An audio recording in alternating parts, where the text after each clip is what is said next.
ይህ ቪዲዮ በጣም ጠቃሚ ነጥቦችን ስለያዘ በፍጹም አይለፋችሁ። እንዲሁም ቪዲዮውን ላይክ እና ሼር በማድረግ ጀምሩ። በተደጋጋሚ አልትራሳውንድ መነሳት ጽንሱ ላይ ጉዳት ሊደርስ ይችላል ብለው ተጨንቀው ሊሆን ይችላል። እርግዝና ብዙ ስሜቶች የሚንጸባረቁበት ተፈጥሯዊ ጸጋ ሲሆን እያንዳንዷ የጽንስ እንቅስቃሴ፣ እያንዳንዷ የልብ ትርታ ልዩ ስሜትን ትፈጥራለች። ታዲያ አንዳንድ እናቶች ተደጋጋሚ አልትራሳውንድ ሲታዘዝላቸው የጥፋተኝነት ስሜት ሊሰማቸው ይችላል። አንዳንዶችም ከክትትል ሊጠፉ ይችላሉ።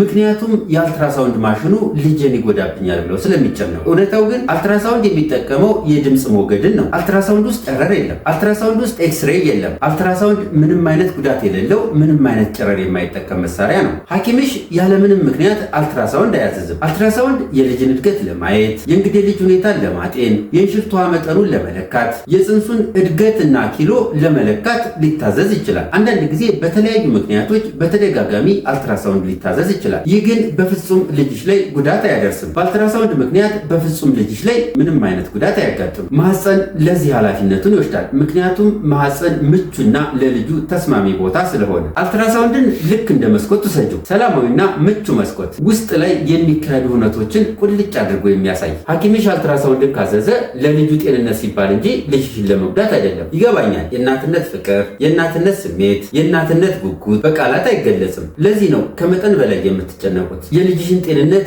በአስተማማኝ የመጠበቅ ጉጉትና ኃላፊነት ስለሚሰማሽ። ግን አትጨነቂ። አልትራሳውንድ ለልጅሽ ጤንነት ዋስትና እንጂ ጉዳት አያመጣም።